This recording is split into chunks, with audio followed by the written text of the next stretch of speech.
En esta ocasión se me ha pedido que trate el tema de las medidas cautelares en el arbitraje, ¿no?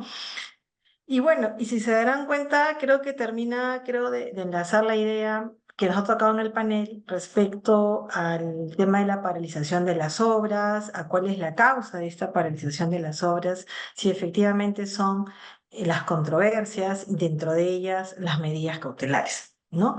Y también con todos estos cambios normativos que se han previsto pues en la nueva ley de contrataciones, en el ánimo de ya no tener, pues esperemos, una cultura de litigio, una cuestión confrontacional y tratar y entender realmente las partes que vale más tener un enfoque distinto, ¿no? De colaboración que permita realmente la ejecución de las obras y no a veces quedarse en temas meramente formales o cuestiones legales que no permiten el avance de las obras, ¿no? Y bueno, entonces voy a comenzar con el tema que se me ha pedido exponer, que son medidas cautelares en el arbitraje. Empezamos, por favor. No me voy a detener. La siguiente, porque no avanzamos. Ok, siguiente. No me voy a detener mucho porque ya seguramente todos los que nos acompañan el día de hoy conocen cuál es el objeto de una medida cautelar y cuáles son los requisitos de una medida cautelar. Y brevemente, lo que sí, digamos, cuando nosotros tenemos una estrategia, estamos ante un litigio, ¿no? Arbitral. Digamos que lo que se presenta y lo que tenemos frente a un cliente es, claro, analizar si la controversia que se va a someter a un tribunal arbitral requiere o no de una medida cautelar que de alguna manera evite ciertas consecuencias patrimoniales que se van a realizar por ciertos incumplimientos del contrato o ciertas situaciones en particular. Y entonces es conocido que desde el que se inicia el arbitraje con una solicitud de arbitraje y la constitución del tribunal arbitral, ya sea o de un árbitro único, va a pasar necesariamente un tiempo.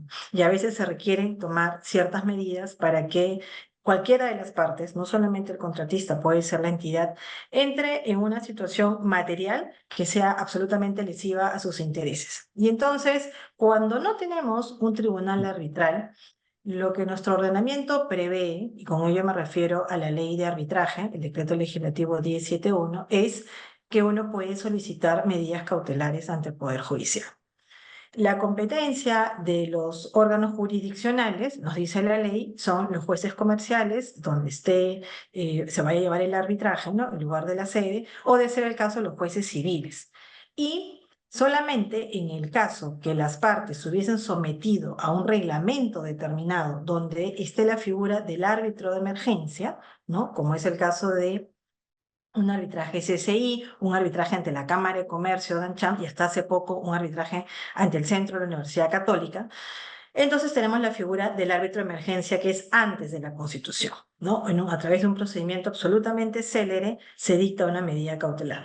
Y luego que ya se constituyó el tribunal arbitral, entonces este pedido de cautelares se hace al tribunal o las cautelares que se obtuvieron antes de la Constitución pasan a ser de conocimiento del tribunal, pudiendo el tribunal, en el momento en que se le remita el expediente, resolver los recursos que estén pendientes, pueden modificar, sustituir, dejar sin efecto la medida cautelar que se obtuvo antes de que se constituya. ¿De acuerdo? Esto es, digamos, el panorama general de cualquier arbitraje, ¿no? Y esto, ¿por qué hago énfasis? Porque a continuación vamos a tratar ciertas modificaciones que se han dado y todo en el ámbito del arbitraje de la contratación pública, ¿no? Entonces, esto es para cualquier tipo de arbitraje, sea, vamos a decir, civil, comercial, y debiera ser también para un arbitraje de contratación pública, pero eso ha ido cambiando en los últimos años. La siguiente, por favor.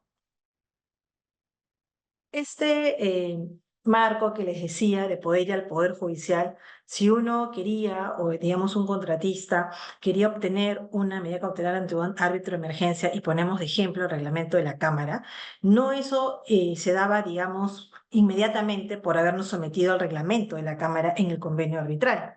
Para que se aplicara este árbitro de emergencia, no, digamos, no tenían que pasar estas tres circunstancias, porque si no, ya no podía ser aplicado. Y, por ejemplo, había casos que el convenio arbitral se celebró antes del reglamento que recogía el árbitro de emergencia. entonces ahí no puede uno invocar árbitro de emergencia. También si las partes expresamente en el convenio han decidido que no va a haber esa figura. Y finalmente, cuando teníamos al Estado como parte, tenía que haber un sometimiento expreso a este procedimiento del árbitro de emergencia. ¿Ya? ¿Seguimos? Y respecto al marco general de las medidas cautelares, las tenemos previstos en el artículo 47 de la Ley de Arbitraje. Este era el marco general. En la Ley de Contrataciones ni en el reglamento, bueno, que todavía está vigente, 3225 y su reglamento, no hay una regulación específica en medidas cautelares. Eran estas, con los, digamos, procedimientos y características que sabemos, que es a pedido de parte, que tiene que ser una medida cautelar adecuada a lo que se está pidiendo en el proceso principal, ¿no? Y acá la ley de arbitraje dice que excepcionalmente podían ser dictadas sin conocimiento de la otra parte, que esa es una regla fundamental que pasa en el tema judicial. Las cautelares son dictadas sin conocimiento de la contraparte, pero acá era al revés, ¿no? Se corría traslado y excepcionalmente podía darse el caso de no correr traslado. Y luego podía ser impugnada esta cautela. Ahora, ¿qué pasa en el tema de contratación pública? ¿La que sigue, por favor? ¿Avanzamos? ¿Seguimos? No, no, anterior, por favor. Ya. En febrero del 2020, justo antes de inicio de la pandemia, en todo un contexto de medidas de emergencia que se dieron para que se legislen ciertas materias, salió este decreto de urgencia, el 24 de enero del año 2020. Y esta modificación, que en su momento causó bastante revuelo, era una modificación al artículo 8 de la Ley de Arbitraje que establecía toda la competencia del Poder Judicial para dictar medidas cautelares, ¿no? Pero se hacía la precisión que se agregaba un párrafo a este artículo 8, un segundo párrafo, y decía, mira, las cautelares en general, como está en la ley, está todo muy bien, pero para el Estado yo voy a poner ciertos requisitos. Y cuando tú quieras y solicites una medida cautelar en la que la parte afectada va a ser una entidad estatal, bueno, entre los requisitos que tiene que tener una medida cautelar, la contracautela no va a poder ser la caución juratoria. Eso no puede ser. Vas a tener que presentar, sea cual sea la controversia, sea cual sea el monto de que esté controvertido, una carta fianza bancaria, con todas las características que decía la norma, y que ese monto de la contracautela va a establecerlo ya sea el juez, si nos íbamos antes del tribunal, o el tribunal arbitral constituido, y esa contracautela no podía ser menor a la garantía de fiel cumplimiento que estaba prevista en el contrato principal, ¿no? Y entonces, cuando venían todos los cuestionamientos a esta norma, llegó la pandemia, ¿no? Al siguiente mes, y pues seguimos, por favor. Y entonces se detuvo y comenzó, recuerdo, en los primeros meses de julio, a aplicarse esa norma. Y entonces algunos decían, ¿y esto lo tienen que aplicar solo los jueces o también los árbitros que se les piden medidas cautelares? Y entonces empezaron a dar a veces ciertos pronunciamientos y dejar sin efecto este requisito de la contracautela por una aplicación del control difuso de que se contravenía la tutela jurisdiccional efectiva prevista en la Constitución, ¿no? Y el derecho de igualdad de armas, derecho de defensa. Hubo todo un tema para pretender modificar este decreto de urgencia. Hubo un predictamen que decía que debiera derogarse por afectación el derecho de acceso a la justicia, hacía esta, digamos, discriminación que se le pedía al contratista, una contracautela que resultaba siendo tan onerosa que en algunos casos impedía obtener una medida cautelar, ¿no? Y entonces, pero sin embargo, esto fue en el año noviembre de 2020, ¿no?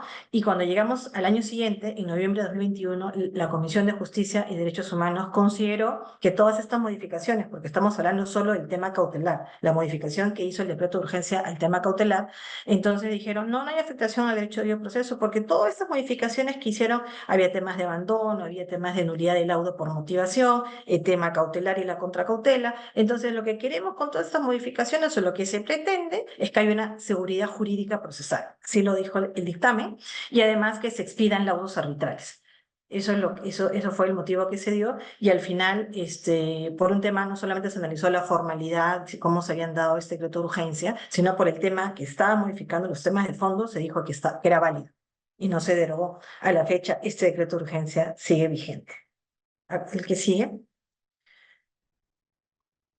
Años después, como mencionaba efectivamente el doctor Ricardo Rodríguez, salió esta norma en octubre del 2022, la 31589, que, digamos, lo que buscaba era reactivar todas estas obras paralizadas en base a todos estos estudios y estadísticas que dicen pues que los contratistas, ¿no? Paralizan las obras sin justificación, pero como ya se ha podido advertir, hay toda una estadística de cuáles son las razones de por qué se dan las paralizaciones de las obras. Y efectivamente, respecto a controversias de medidas cautelares, me parece haber escuchado que eran menos de un 5%, ¿no? Y a pesar de todo eso, esta 31589 estableció también un tema específico para cautelares, ¿no? La anterior, pueden regresar, por favor. Digamos, y está en la disposición complementaria final. Y digamos que esta norma sigue un poco y desarrolla más todos estos motivos que dio el decreto de urgencia 2020 para, digamos, hacer énfasis en cosas que, bueno, que desde el punto de vista procesal a veces no se necesitan, como el tema que tú vas a ir a pedir una cautelar al juez de la sede y efectivamente el juez que competente es donde figura el domicilio del demandado. Sin embargo, acá se hizo énfasis en que eso era así, pero respecto al domicilio principal de la entidad convocante. Al parecer, esta modificación se dio porque habrían problemas de que se habrían pedido cautelares en provincias, alegando que la entidad tendría, vamos a decirlo así, oficinas o sucursales en distintos lugares y luego se obtenía la cautelar en esos sitios. Se hace un énfasis a quién es el juez competente para otorgar una medida cautelar. Luego viene el tema del requisito, igual de la contracautela para interponer una medida cautelar en la misma línea que iba el decreto de urgencia, ¿no? Carta fianza bancaria. En la siguiente, el monto de la contracautela exigen que no pueda ser menor a la garantía de fiel cumplimiento, pero debido a las críticas que se dan entre el 20 y el 22, un poco que se flexibiliza diciendo, mira, si finalmente lo que yo voy a discutir en el principal no tiene nada que ver, ni tampoco igual al monto de la garantía de fiel cumplimiento, entonces voy a tener que ser igual al monto que estoy discutiendo. Ahora, atrás de todo esto, me parece que no hay una debida percepción de lo que es la contracautela. La contracautela no puede equipararse a lo que tú estás discutiendo en el proceso principal. La contracautela es una contragarantía que existe para la eventualidad de que otorgada una medida cautelar, ésta sea dejada sin efecto y durante su vigencia cause daños a la contraparte, a la que tuvo que soportar la medida cautelar, entonces yo me obligo a resarcir por esos daños. Con lo cual, uno tiene que proyectarse efectivamente en este análisis de ponderación. Si yo otorgo la cautelar, cuál va a ser el efecto, qué realidad voy a cambiar y qué daños o consecuencias se van a producir. Y si es dejada sin efecto, la otra parte tiene que sustentar cuáles son los daños que ha sufrido durante la vigencia de la cautelar. No simplemente se pide una ejecución y se alegan daños porque sí. Y hay un incidente que normalmente se abre por una ejecución de contracautela. Pero acá parece que la contracautela no es un requisito de ejecución, sino es un requisito para conceder la medida cautelar. O sea, se está tergiversando lo que son los requisitos para otorgar una medida cautelar. Y bueno, si el juez o el tribunal otorga una cautelar sin que estén estos requisitos, bueno, esa medida cautelar se dice es nula, ¿no? Y también se hace énfasis en el tema de que no se puede otorgar una cautelar si es que no hubo traslado. O sea, es la regla al revés. O sea, no, acá no hay ni siquiera la posibilidad de que el tribunal, si considera que es una emergencia o algo, poder resolver sin conocimiento de la otra parte. Necesariamente tiene que correr traslado. La que viene. Y todas estas ya, digamos, características particulares que se vienen, digamos, perfilando, si se dan cuenta, 2020, 2022 y ahora 2024, se han acogido en la nueva ley de contratación general, en la nueva ley general de contrataciones públicas, ¿no? Que ha sido publicada este 24 de junio, donde se reitera todo el tema, como les veníamos comentando, de la competencia, el domicilio, hablan inclusive de la competencia territorial, que es improrrogable y así tiene que declararse. O sea, no hay forma que un demandado, si desea aceptar la competencia, eso se va a dar porque va a ser declarada de oficio improcedente, esa cautelar. Y bueno, ya todos sabemos, una solicitud cautelar que va antes de la comisión del tribunal jamás implica una renuncia al arbitraje, pero acá se está poniendo expresamente eso. También se coloca que sea el juez o el tribunal tiene que evaluar la irreversibilidad de la medida como el perjuicio al interés público. Entonces, acá es donde entra este análisis de ponderación que les digo que lo tiene que hacer cualquier operador, cualquier juzgador, para ver si otorga la medida medida cautelar. O sea, dos de los requisitos son la verosimilitud, el peligro en la demora y si es adecuada y obviamente el perjuicio que va a ocasionar interés público estando en un tema de connotación pública. O sea, eso tiene que estar. Y para que esté, y yo creo que en la medida que toda decisión que va a otorgar una cautelar esté pues fundamentada de por qué sí debe otorgarse, por qué no es irreversible y qué daño o si no se ocasiona daño en la medida que se está alegando, entonces debiera tenerse presente eso, ¿no? Luego, lo que ya se dio en la ley anterior, ¿no? En la del 2022, no proceden, sino se corre traslado. Y luego venimos a este tema especial, digamos, en cautelares de incorporación pública, pero creo que enfatizado a ciertos rubros o ciertas áreas de la contratación, ¿no? Y si se dan cuenta, no se pueden obtener medidas cautelares destinadas a impedir, paralizar, retrasar el inicio o continuidad que hablaban hace un momento de la ejecución de obras en estos rubros: salud, educación, infraestructura vial, saneamiento, ¿no? Y entonces, claro, entendemos todo el tema que puede estar atrás de proteger las obras que tiene que hacer el Estado, que finalmente van en beneficio de la colectividad y todo, pero una legislación así tan amplia y que te anule cualquier posibilidad ni siquiera de plantear una cautelar, no todos los casos son iguales, no todos los contratistas, digamos, son incumplidores. Entonces, de verdad que termina siendo una afectación, sin duda, al derecho de tutela jurisdiccional o tutela, vamos a decir, arbitral efectiva, ¿no? De nada sirve estar discutiendo 2, 3 años cualquier tipo de controversia en un tema de votación pública para finalmente el laudo que se puede emitir y que pueda reconocer un derecho no va a ser ejecutado porque no hubo una medida cautelar, ¿no? Que en cierta forma detuviera las consecuencias patrimoniales de eso que se estaba discutiendo en el proceso principal, ¿no? Entonces, el hecho de que hayan habido ciertos pronunciamientos que tal vez no se han hecho de manera correcta, se haya abusado tal vez de la medida cautelar, no puede llevar finalmente al legislador a estar, digamos, cambiando la naturaleza y dejando finalmente sin ninguna tutela cautelar a las personas, digamos, que terminan contratando con el Estado en estos sectores, si se dan cuenta, ¿no? Si se pone uno en los pies del contratista, entonces de saque es decirle, tú no vas a pedir acá el día que tengas una controversia, no hay posibilidad de pedir ninguna medida cautelar que garantice el laudo que se va a emitir a futuro. Y un tema adicional es que dicen que para el tema de esto ahora que hay contratación pública en cautelares, que ahora sí les digo, termina siendo una regulación específica en contratación pública, dicen supletoriamente puedes aplicar la ley de arbitraje o el Código Procesal Civil siempre que esto no se oponga a lo que a lo que estamos regulando en el 85 y 86. Y creo que ya en la siguiente ya puedes avanzar, ¿no? Me parece que acá es una repetición de lo que ya venimos hablando, o sea, toman el tema de la contracautela que se ha venido dando en el 2022. La siguiente. Sí, y finalmente también ha sido un tema de debate en la que es la comunidad arbitral, esta resolución ministerial, que ya no estamos hablando acá de todo el ámbito de la contratación pública, sino, por ejemplo, a nivel de los proyectos y contratos que celebre el Ministerio de Transportes y Comunicaciones. Han interpretado la ley de contrataciones, una disposición final del decreto de urgencia 2020 y dice, mira, nosotros, el ministerio, con la Procuraduría, hemos decidido que ahora vamos a tener un anexo de cláusula de solución de controversias, un convenio arbitral, vamos a decir, ad hoc para todos aquellos que contraten con nosotros, entonces se somete. Es una cláusula de convenio arbitral larguísima, de 1 cara y media. Yo solamente he rescatado acá la particularidad en los temas de cautelares. Y, por ejemplo, acá de inicio se dice que no se va a aceptar el arbitraje de emergencia, así que está previsto en ciertos reglamentos arbitrales, no. Después dice, vuelven a repetir el tema de la contracautela, siempre carta fianza.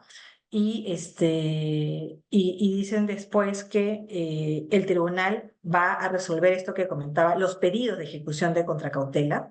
El monto de la contracautela no debe ser menor a la garantía de fiel cumplimiento, siguen con lo mismo, y esta limitación también de inicio, que no se puede suspender la ejecución de la obra por medida cautelar ni el saldo, y que de ser el caso, si uno tuviera una cautelar que la dio el Poder Judicial, entonces se instala el tribunal tiene solo 20 días, es aproximadamente un mes, para resolver la oposición o la apelación que se hubiese presentado en el proceso judicial para que resuelva la medida cautelar, ¿no? Entonces, esto es, digamos, un ejemplo, no sé si otras entidades estatales van a empezar también a tener como anexo, esta es la cláusula de solución de controversias, su propia cláusula de convenio arbitral y también con la posibilidad de que el privado elija unos determinados centros de arbitraje a cual someter también el arbitraje. Y bueno, el tema da para bastante y ya se me acabó. Muchísimas gracias a todos. Muchas gracias. Terminaría cerrándolo y ratifico todo, concuerdo con lo que ha dicho Ricardo y León.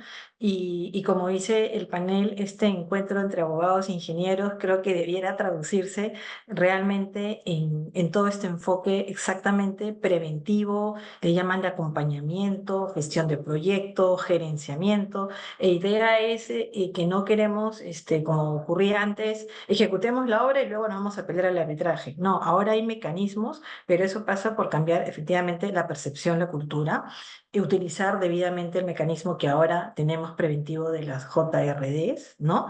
Y ya eventualmente, si es que no hay solución, si no hay acuerdo, si no están conformes con estas decisiones técnicas, técnico-jurídicas, por eso que siempre vamos a estar relacionados sobre todo en temas de arbitraje y contratación pública, entonces se irán al arbitraje. Y si llega ese escenario, es importante que las partes que se sometan a una controversia no se las puedan dejar o tratar de una manera desigual o abusar, previendo ciertos requisitos que finalmente hacen que en el caso, por ejemplo, de la tutela cautelar, simplemente ésta desaparezca o no sea efectiva, ¿no? Y entonces no tiene mucho sentido litigar años si finalmente no hay manera de neutralizar ciertos efectos adversos. Pero eso ya es lo último, ¿no? Lo que debería ser la controversia arbitral. Así que hacer un llamado, efectivamente, tratar de que las obras se realicen, de que haya esta comunicación y de que todo quede en una fase preventiva y de ser el caso con JRD y que se ejecuten las obras, ¿no? Gracias.